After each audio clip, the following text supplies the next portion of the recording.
But let me go back. You said something that I just want to verify. You said it goes on in my mind. Do you believe the mind is the brain, or do you believe that the two are distinct?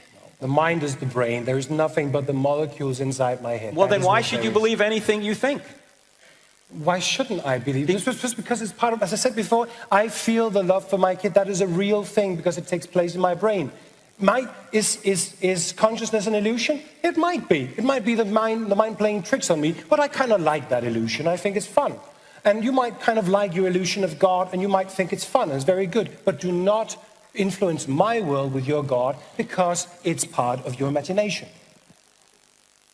So I have an imagination then. Yeah. I'm not just a brain in a vat. I have a mind that can actually make decisions, free will decisions, and you can too? It can. Well, if you can, well, then you're not a materialist then, if you believe that you have free will. Why not?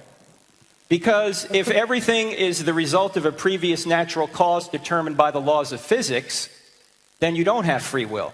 But if you think you have free will, then everything that you think isn't determined by the laws of physics. You are a self that decides to do things. Does the believing God give you a free will? What's that? Do you have a free will as a God believer? Oh, I think everybody has a free will, whether they're believers or not. My point is, on atheism, if atheism is true and we're just molecules in motion, there is no free will. That's one of the things that troubled Einstein the most. He was a materialist, and he said, how can we have free will if everything is molecules in motion? That's what I think is the fatal flaw in atheism. Because it tries to say everything is material, but then it steals from a theistic worldview in order to argue against it. It tries to say, well, I've got all these reasons that I'm freely coming to a conclusion that these reasons are true, to say that theism is false. But in order to come to a free will decision, you have to assume you're not just a brain. You have to assume you have a mind. You have to assume you have a soul.